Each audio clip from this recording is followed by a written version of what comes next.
Olá, meus irmãos, graça e paz. Estamos aqui novamente para cultuarmos ao Senhor através deste canal, a fim de levar a bênção de Deus para a tua casa, para a tua família. Eu quero te convidar a abrir a palavra do Senhor no capítulo 12 de Romanos, versículos 1 e 2, que dizem assim: Rogo-vos, pois, irmãos, pelas compaixões de Deus, que apresenteis os vossos corpos por sacrifício vivo, santo e agradável a Deus, que é o vosso culto racional. E não vos conformeis com este mundo, mas transformai-vos pela renovação do vosso entendimento, para que experimenteis qual seja a boa, agradável e perfeita vontade de Deus. Quero te convidar a louvar ao Senhor com um culto inteligente. Um culto que você sabe o que está fazendo, onde você está fazendo, como você está fazendo e para quem você está fazendo. E para isso, vamos orar nesta hora. Pai querido, obrigado pela tua palavra que acabamos de ler. Nós queremos te oferecer um culto, Senhor, nesta hora, um culto vivo. Um culto que nos traga, ó Deus, benefícios, conforme o versículo 2 nos diz. Ao experimentarmos a tua boa, perfeita e agradável vontade. Ó Deus, sara a nossa nação. Nós estamos precisando de uma intervenção divina, Senhor. Vem sobre nós, vem sobre o nosso país. Vem, ó Deus, tirar todo o temor, vem tirar, ó Deus, toda a tristeza e que o Senhor volte a fazer com que este país venha a frutificar novamente. Em nome de Jesus, Pai, abençoa a nossa nação e tira, Senhor, essas enfermidades do nosso meio. Nós assim rogamos e te pedimos que o Senhor abençoe as famílias que estão nos assistindo, cada um individual, da criança ao adulto, que todos sejam cheios da tua graça, cheios, ó Deus, do teu Espírito Santo. Nós assim te pedimos. E que o Senhor abençoe esse momento que teremos juntos, a fim de que a tua palavra possa encontrar, ó Deus, espaço em cada coração nesta hora. É em nome de Jesus que nós oramos. Amém. Graças a Deus. Queridos, nós vamos compartilhar de um momento de adoração através de cânticos, antes de partirmos para a meditação da palavra. Graça e paz, queridos. Vamos louvar o Senhor com esta canção. Meu Jesus Salvador, outro igual não há.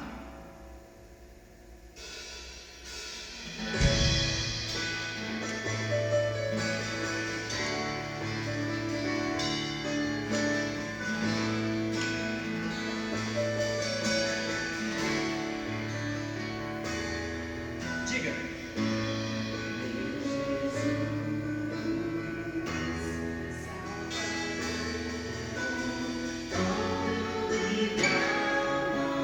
Igual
Ok, estamos de volta. Agora eu quero que você abra sua Bíblia em 1 Reis, no capítulo 17. A palavra que nós vamos compartilhar nesta noite encontra-se aqui. E o tema da nossa mensagem é Jeová Jirê, no monte do Senhor se proverá. Olha só o que está registrado aqui nesse texto. Versículo 2.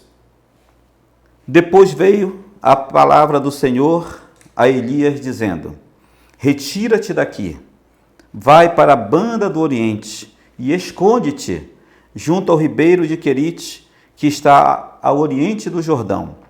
Beberás do ribeiro, e eu tenho ordenado aos corvos que ali te sustentem. Partiu, pois, e fez conforme a palavra do Senhor. Foi habitar junto ao ribeiro de Querite, que está ao oriente do Jordão. E os corvos lhe traziam pão e carne pela manhã, como também pão e carne à tarde. E ele, bebia do ribeiro. Oh, amados, antes de falarmos diretamente nesse texto, que tem lições maravilhosas para nós nesse dia, eu quero lembrá-los, queridos, que no Antigo Testamento, o povo de Deus atribuía ao Senhor determinados nomes que estavam relacionados com épocas, com situações que eles viviam e até mesmo com os atributos do Senhor. Nomes como Jeová Nissi, o Senhor é a nossa bandeira. Esse nome foi atribuído ao Senhor por meio de Moisés, quando Deus lhe deu vitória contra os amalequitas. Então, Moisés, ele expressa isso dessa forma: Jeová Nissi, o Senhor é a nossa bandeira. Há um outro exemplo também que eu quero citar, que é muito conhecido também como Jeová Shalom, o Deus de paz. O Senhor é a nossa paz. Este nome foi atribuído ao Senhor pela experiência de Gideão, quando ele levanta um altar ao Senhor em Ofra, em gratidão a Deus. Nós temos muitos outros nomes desse tipo na Bíblia, que expressavam determinados momentos que o povo vivia e também os atributos do Senhor. E dentre esses nomes está o que faz parte do nosso tema neste dia, tá? Que é Jeová Jirê, no monte do Senhor se proverá, ou simplesmente o Senhor provê. Este nome surgiu da experiência de Abraão, irmãos, quando caminhava com seu filho Isaque, a fim de sacrificá-lo segundo a ordem do Senhor. Mas, em determinado momento, Isaque olhou para o altar e perguntou para o seu pai: Pai, onde está o cordeiro para o sacrifício? Então, o versículo 8 do capítulo 22 de Gênesis nos dá essa resposta, que diz assim: respondeu Abraão: Deus proverá para si o cordeiro para o holocausto, meu filho. E os dois iam caminhando juntos. O versículo 14 completa dizendo: pelo que chamou Abraão aquele lugar de Jeová Jirê, donde se diz até o dia de hoje: no monte do Senhor se proverá. Quando Abraão viu a provisão de Deus, ele pôs o nome naquele lugar: o Senhor proverá. E logo passou a se chamar: no monte do Senhor se provê. Aquele lugar que outrora recebera este nome, tá? E era atribuído apenas um lugar, depois foi atribuído ao próprio Deus. E até hoje nós chamamos assim: Jeová Jirê, o Deus da nossa provisão, queridos. Agora, voltando ao texto que nós lemos de 1 Reis, a gente percebe, irmãos, que quando Acabe ele começou a reinar Israel, ele fez tudo que era mal diante dos olhos do Senhor. Para completar, ele casou-se com uma mulher maligna chamada Jezabel. Essa mulher, ela tinha alguns profetas a seu serviço, e eram profetas falsos. E ela passa então a perseguir os profetas de Deus. Inclusive agora Elias, porque Elias teve uma experiência anterior que tinha destruído os seus profetas, que eram profetas de Baal e profetas de Azera. No único dia, 850 homens foram mortos por Elias devido à experiência no Monte Carmelo. Aquilo não pareceu bem aos olhos de Jezabel. E ela falou que assim como ele fez aos seus profetas, ela faria também com a sua vida. E ela o fez com juramento que ele seria morto. Então, nós vemos o Senhor dando escape para o seu servo, lhe dando o livramento. E vamos falar disso mais adiante, queridos. Agora, o interessante é que o livramento de Deus não se estendeu apenas para Elias, porque não era somente ele de profeta que existia naqueles dias. Existiam outros.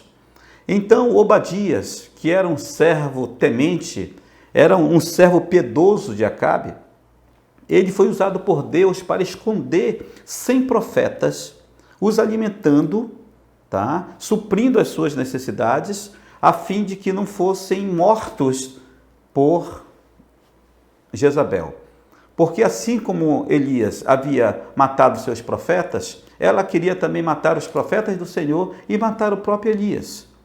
E aí então nós vemos uma história desenrolar através desse acontecimento. E é a partir da fuga de Elias que nós passamos a compreender com mais clareza nesse episódio a providência divina para aqueles que confiam no Senhor verdadeiramente. Mas de que forma essa provisão ela é manifestada na Bíblia? Em especial aqui nesse texto, irmãos. A Bíblia nos revela que Deus, no seu infinito amor, supre a necessidade do seu povo, a necessidade daqueles que se dispõem a servi-lo, a necessidade daqueles que confiam nele. Assim como aconteceu com aqueles 100 profetas que foram guardados por Obadias, assim como aconteceu com Elias, também acontece conosco, irmãos, nos dias que nós vivemos. Deus continua guardando o seu povo, Deus continua guardando os seus profetas, Deus continua guardando a sua igreja.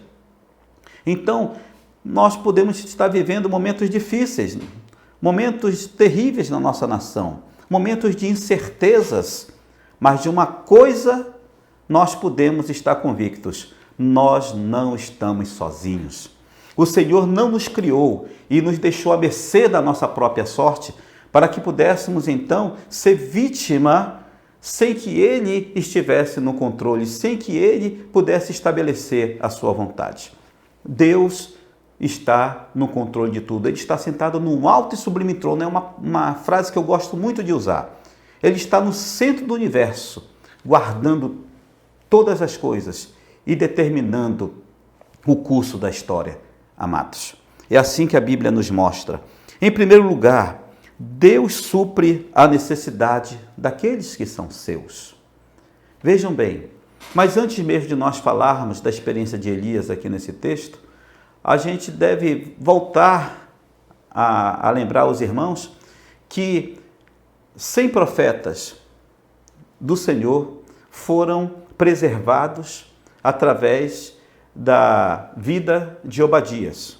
Alguém que foi usado por Deus para preservar a vida daqueles profetas aqui, a fim de que não fossem mortos por Jezabel. Ele então esconde de Jezabel, esconde de Acabe, para que eles pudessem continuar vivos, amados.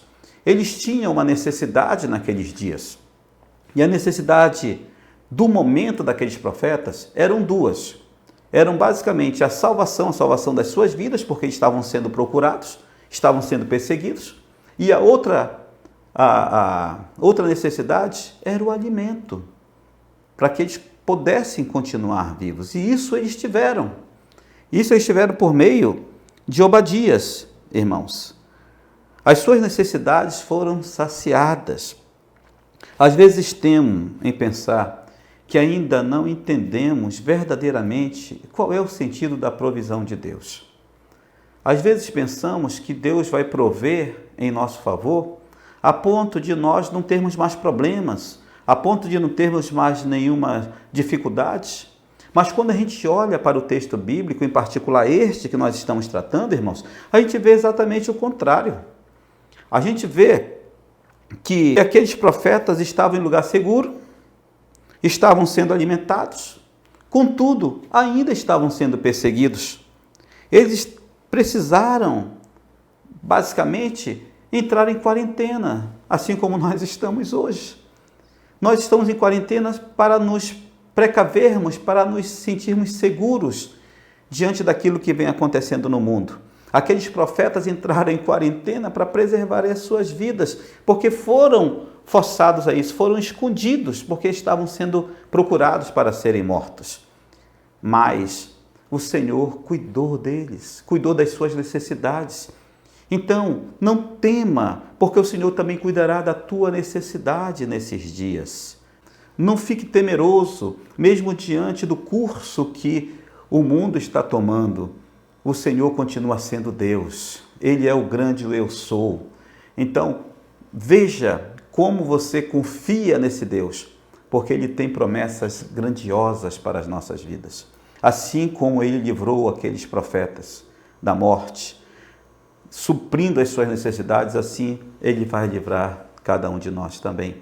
Agora, diga-se de passagem, que Deus supre, irmãos, as nossas necessidades, não as nossas vaidades. As necessidades Ele garante. Então, como é que nós estamos esperando ver essa providência de Deus, irmãos?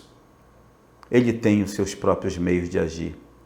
E às vezes os seus meios de agir nós não entendemos. Deus está agindo e nós estamos reclamando, nós estamos murmurando porque nós não sabemos que é Deus que está agindo, porque pensamos que Ele vai agir como nós gostaríamos que Ele agisse. E isso a história bíblica mostra que nem sempre acontece. Se Ele quiser fazer, Ele faz. Ele é soberano, amados.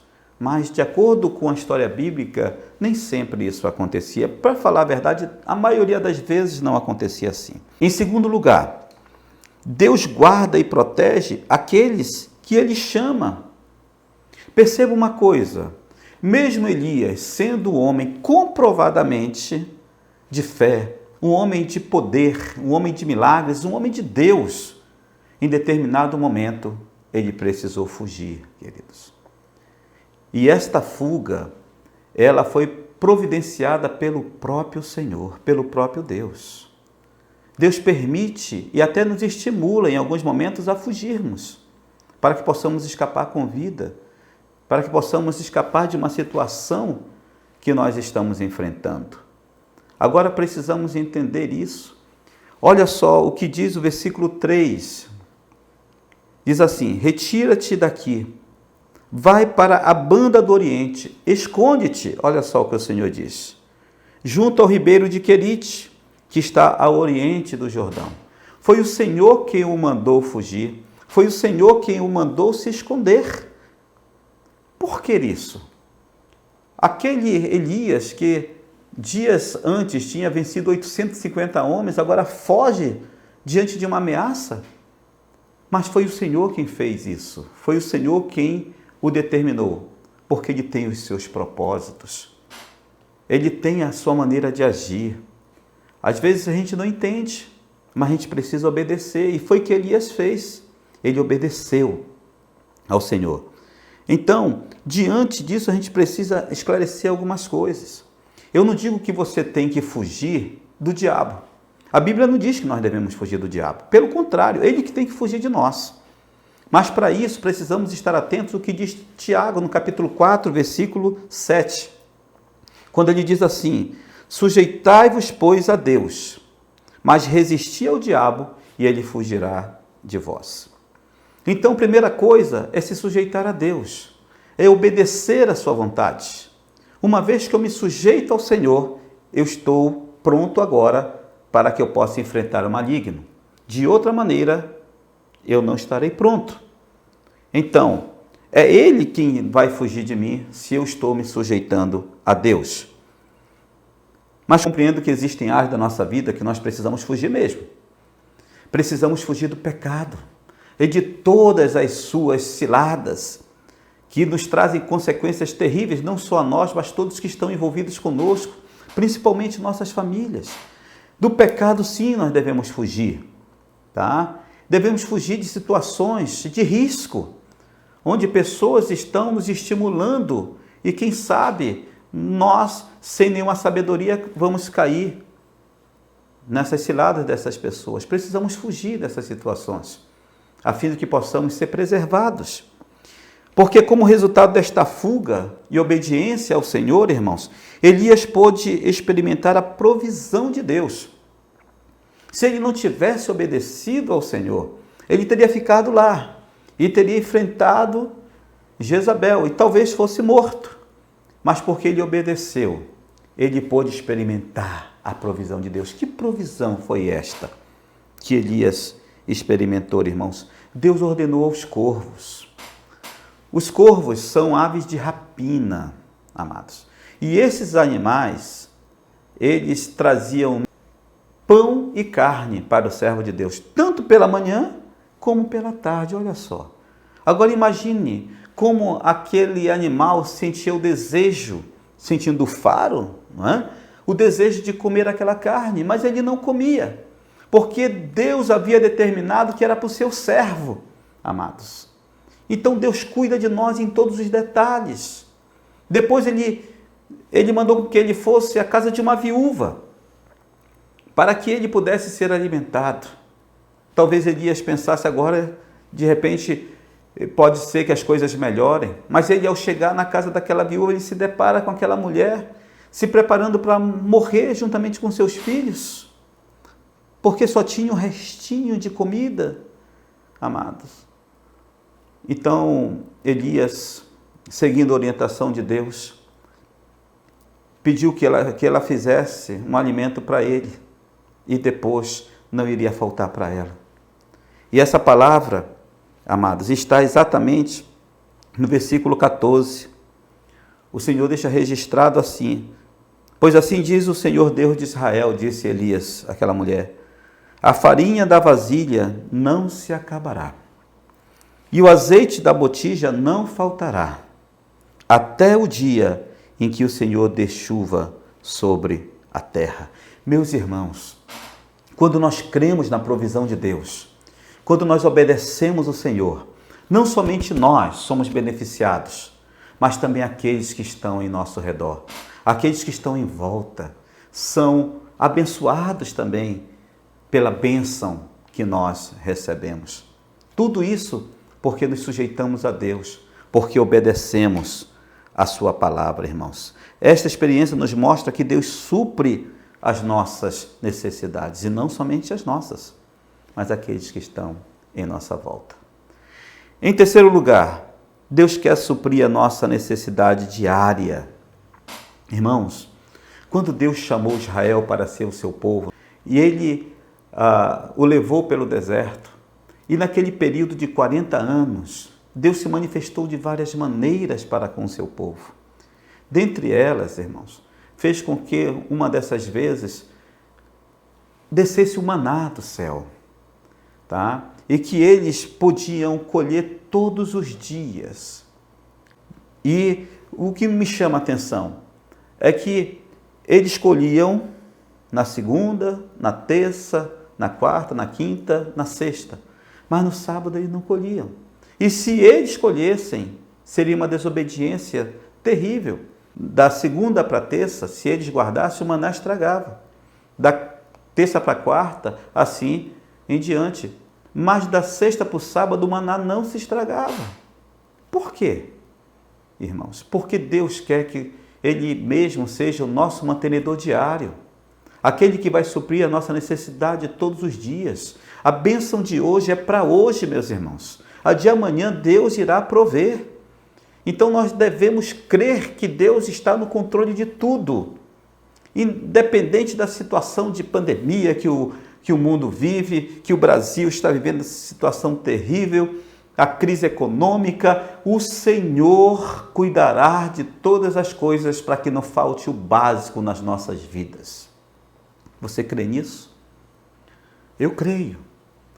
E o Senhor manifestou isso na vida do seu povo. Todos os dias caía do céu o maná e o povo então se deliciava. E não somente isso, o povo pôde contar com a provisão de Deus na sua vestimenta, nos seus calçados que não se estragaram durante 40 anos, irmãos. Isso é algo fantástico, algo que só Deus pode fazer. Vocês já imaginaram uma sandália, uma roupa não se estragar durante 40 anos? Isso é ação de Deus. Por quê? Porque Deus cuida, Deus supre a necessidade do seu povo. E a sua necessidade diária era todos os dias que o povo assim fazia, irmãos. E há um texto maravilhoso nas Escrituras, no Novo Testamento, que comprova o que eu estou dizendo para vocês, e que foi o próprio Senhor Jesus quem deixou registrado para nós. O texto é um pouquinho longo, mas vale a pena que nós assim possamos ler. É Mateus capítulo 6, a partir do versículo 25, que diz assim: Por isso vos digo, presta atenção, não estejais ansiosos quanto à vossa vida, pelo que haver de comer ou pelo que haver de beber, nem quanto ao vosso corpo, pelo que haver de vestir. Olha aí. Não é a vida mais do que alimento e o corpo mais do que o vestuário? Olhai para as aves do céu, que não semeiam, não ceifam, nem ajuntam em celeiros, e vosso Pai celestial as alimenta. Não valeis vós mais do que todas essas aves? Ora, qual de vós, que por mais ansioso que esteja, pode acrescentar um côvado à sua estatura? E pelo que haveis de vestir, por que andais ansiosos? Olhai para os lírios do campo, como crescem, não trabalham, nem fiam. Contudo vos digo que nem mesmo Salomão, em toda a sua glória, se vestiu como um deles. Pois, se Deus assim veste a erva do campo, que hoje existe e amanhã é lançada no forno, quanto mais a vós, homem de pouca fé? Portanto, não vos inquieteis dizendo, que havemos de comer, ou que havemos de beber, ou com que havemos de vestir? Pois a todas estas coisas os gentios procuram, porque vosso Pai celestial sabe que precisais de todas elas. Mas buscai, em primeiro lugar, o reino de Deus e a sua justiça, e todas estas coisas vos serão acrescentadas. Não vos inquieteis, pois, pelo dia de amanhã, porque o dia de amanhã cuidará de si mesmo. Basta a cada dia o seu mal.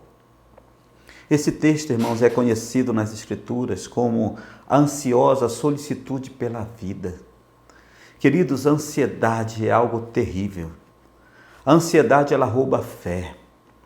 A ansiedade, ela nos projeta para um futuro incerto, enquanto comprometemos o nosso presente sem saber se vamos alcançar aquilo. Por isso devemos viver o momento que Deus está nos dando. Por isso Deus quer ser o nosso mantenedor diário. A bênção é para ser vivida hoje. A bênção de amanhã o Senhor proverá, tá bom, meus queridos? Por isso, nós devemos voltar para o Senhor hoje, cultuando, servindo em espírito e em verdade. A bênção é diária, queridos, também, para que todos os dias eu possa ir buscá-la. Muitas vezes esperamos que Deus haja como nós queremos, mas o Senhor tem a sua própria maneira de agir. Os seus pensamentos não são os meus pensamentos, Isaías já dizia assim. E como somos ingratos, não é, irmãos? Quanto mais o Senhor proporciona situações para nos aproximar dEle, mais nós murmuramos, mais nós nos afastamos, mais nós gememos como se Deus não estivesse conosco, porque nós esperamos que a provisão de Deus venha como a gente quer, e nem sempre é assim. Quando eu mudo esta visão, quando eu entendo que Deus usa os seus meios para me aproximar dEle e para manifestar a sua glória, para me abençoar, para que eu possa abençoar a outros irmãos, eu entendo que os momentos que eu estou vivendo podem representar situações que Deus está criando para que eu possa me aproximar mais dEle. Para concluir, queridos, nós somos povo de Deus. Nós somos povo escolhido pelo Senhor, propriedade exclusiva de Deus, E nós devemos glorificá-lo por causa disso. Aquele que é o dono de tudo e de todos, nada mais, nada menos, é aquele que cuida de nós, aquele que cuida de mim e de você. Não precisamos temer os inimigos, pois o Senhor é quem nos guarda. É o Senhor quem está em nosso redor. É o Senhor que acampa em nossa volta, pois Ele é o Jeová Jireh. Ele é o Deus da nossa provisão. Se eu quero deixar uma palavra maravilhosa que está lá em Isaías, no capítulo 41:10, que diz assim: não temas, porque eu sou contigo. Não te assombres, porque eu sou teu Deus. Eu te esforço, eu te ajudo e te sustento com a minha destra fiel. Aleluia. Que Deus possa te edificar com esta palavra. Este é o meu desejo, em nome de Jesus Cristo. Vamos orar. Pai querido, bendito seja o teu nome para todo sempre. Obrigado porque tu és o Deus pessoal. Tu não és tão somente o Deus de Abraão, de Isaque e de Jacó. Tu não és tão somente o Deus de Paulo, mas tu és o meu Deus. Tu és o nosso Deus. Tu és o Deus desta família que está me assistindo agora, deste irmão que está me assistindo agora, desta irmã. Tu és o Deus de toda a terra, Pai amado. E é a Ti que nós nos curvamos nesta hora e te agradecemos por todos os teus benefícios. Pai, nos dá uma semana de graça, uma semana de bênção, uma semana da qual possamos testemunhar por ver a manifestação do Senhor, por ver a Tua glória, por experimentar que Tu és o Jeová Jireh das nossas vidas. Bendito sejas para todo o sempre, em nome do Senhor Jesus. Graças a Deus. Vamos terminar então com a bênção apostólica. Que a graça do Senhor Jesus, o amor de Deus nosso Pai e a consolação do seu Santo Espírito sejam para sempre com a Igreja de Deus. Amém e amém. Deus te dê uma boa semana. Este é o nosso desejo e até o nosso próximo encontro.